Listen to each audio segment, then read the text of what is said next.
విశాఖలోని కేజీహెచ్లో ఈరోజు మధ్యాహ్నం 1 గంట నుంచి కూడా కరెంట్ లేకపోవడంతో రోగులంతా కూడా చాలా అవస్థలు పడుతున్నారు. కొద్దిసేపటి క్రితమే దేవి అనే పేషెంట్ చనిపోవడం జరిగింది. అయితే దీని అంతర్గల కారణం ఏదైతే వార్డులో ఉంచినటువంటి సిచ్యువేషన్ లో కరెంట్ లేక అక్కడ గాలాడక ఊపిరి తీసుకోవడంలో చాలా ఇబ్బందులు ఎదుర్కోవడం వల్ల చనిపోయారని చెప్పేసి వాళ్ళ బంధువులు ఆరోపిస్తున్నారు. దీని మీద ప్రస్తుతం వాళ్ళ బంధువులు ఉన్నారు, వాళ్ళతో మాట్లాడే ప్రయత్నం చేద్దాం. అసలు ఏం జరిగిందమ్మా, అక్కడ ఎక్కడి నుంచి తీసుకొచ్చారు, ఏం జరిగింది చెప్పండి. సార్ మాది మరిపాలెం మహారాణి సార్. మా మరదలు గారు ఒక ఇంట్లో అద్దుకుంటున్నారు. ఉంటే కూలి పని చేసుకుంటుండేది. అయితే సుమారు ఒక 5 రోజుల నుంచి కడుపులో నొప్పి గుండెలోకి వచ్చేస్తుంది అని చెప్పేసి చెప్తూ ఉంటే మేము ఇంకో ప్రైవేట్ హాస్పిటల్కి తీసుకెళ్ళాం. ఎక్కడికి మన బయట ఉంటాయి కూడా అలాంటి హాస్పిటల్ తీసుకెళ్తే ఆయన ఇంజక్షన్ చేశాడు. అమ్మ మీరు ఇమీడియట్లీ కేజీ తీసుకెళ్ళండి, పాపకు నొప్పి తగ్గదు, మరి మన దగ్గర ఎక్విప్మెంట్స్ ఏం లేవు అని చెప్పేసి అంటే డైరెక్ట్ ఇక్కడ తీసుకొచ్చి అంబులెన్స్ బుక్ చేశాను. ఫోన్ చేస్తే వచ్చిందండి. ఇక్కడి నుంచి తీసుకొచ్చి ఆ ఎమర్జెన్సీ వార్డులో జాయిన్ చేశాం. అక్కడ చేసిన తర్వాత 3 గంటల వరకు ట్రీట్మెంట్ చేశారండి.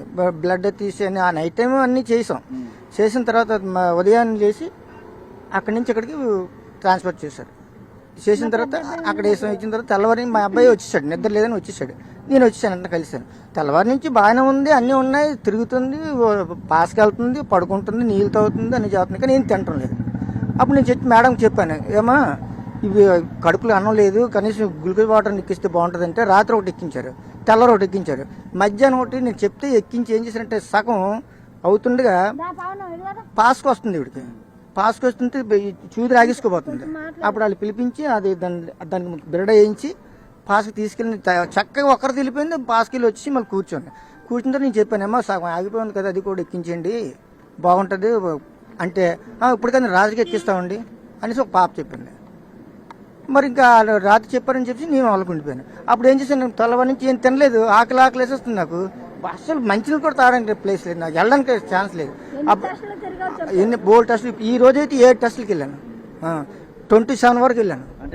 ఎన్ని గంటలకు చనిపోయారు, ఎన్ని గంటలకు చెప్తున్నారు తెలియదు సార్.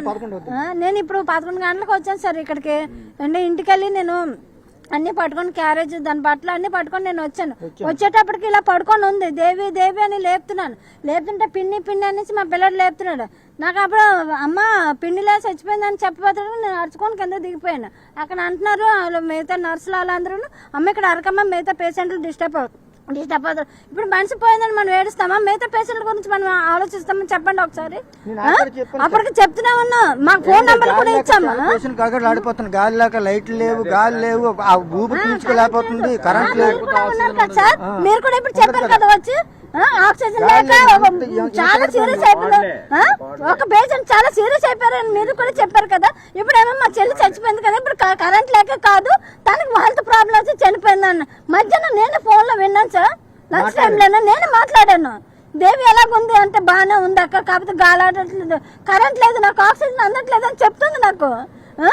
నిన్న నాకు లంచ్ వెళ్ళిన ప్రతిదీ విన్నాను సార్. ఇప్పుడు 11 గంటలు అయింది, ఇప్పుడు నేను వచ్చాను. రాత్రి నుంచి మనం ఎన్ని చేసాము.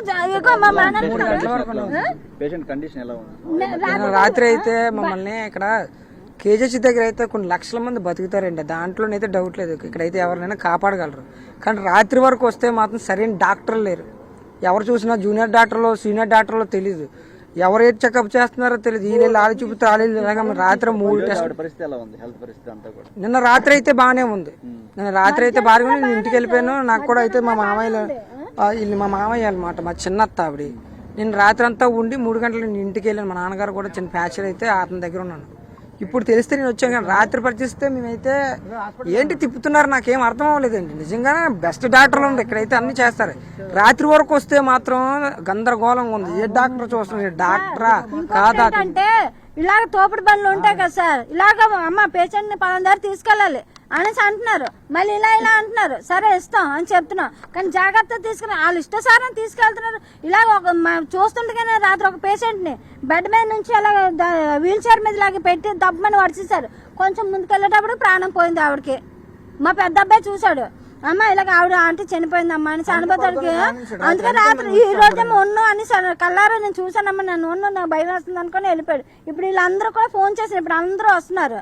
ఇప్పుడు అబద్ధం ఆడటానికి లే. డాక్టర్ గారు చెప్పారు ఆక్సిజన్ లేకపోతే అవ్వదమ్మా అనేసి. కానీ ఆక్సిజన్ లేనప్పుడు ఇక్కడ కరెంట్ లేకపోతే ఆక్సిజన్ ఎలా వస్తుంది? ఇప్పుడు కరెంట్ లేదు. నిన్నే చెప్పారు ఆక్సిజన్ మాత్రం కంపల్సరీ ఉండాలి ఆవిడకి. ఆక్సిజన్ పెట్టలేదా? పెట్టలేదు. లేదు కరెంట్ లేకపోతే ఆక్సిజన్ ఎక్కడి నుంచి వస్తుంది? సార్ తను ఇలా బొమ్మలు పడుకొని ఉన్నది ఆక్సిజన్ కాదు కదా, అట్లీస్ట్ గా ఏమి కూడా లేదు.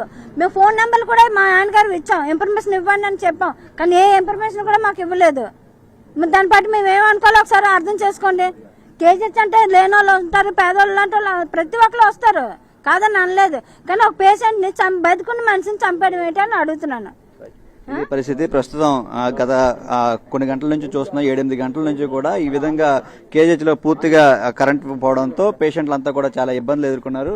రాజేంద్ర ప్రసాద్ వార్డులో ఉన్నటువంటి దేవి అనే పేషెంట్ కొద్దిసేపటి క్రితమే మృతి చెందింది. దీనికి గల కారణం ఇక్కడ సరైన ఆక్సిజన్ అంతా కూడా లేకపోవడం వల్లే ఆమె చనిపోయిందని చెప్పేసి వాళ్ళ బంధువులు కూడా ఆరోపిస్తున్న పరిస్థితి కనిపిస్తుంది. ముఖ్యంగా చూసుకుంటే ఇప్పటికే వందలాది మంది పేషెంట్లంతా కూడా చాలా ఇబ్బందులు ఎదుర్కొన్నటువంటి పరిస్థితి నెలకొంది. ఈ నేపథ్యంలోనే ఇప్పుడు దేవి అనే మహిళ కూడా చనిపోవడంతో ప్రస్తుతం వాళ్ళ కుటుంబ సభ్యులంతా కూడా తీవ్ర ఆవేదన వ్యక్తం చేస్తున్నారు. ఇదంతా కూడా నిర్లక్ష్యం వల్ల జరిగింది, దీనికి న్యాయం చేయాలని చెప్పి వాళ్ళంతా డిమాండ్ చేస్తున్నారు. కెమెరామెన్ ప్రసాద్తో చిరంజీవి ఎన్టీవీ విశాఖ నుంచి.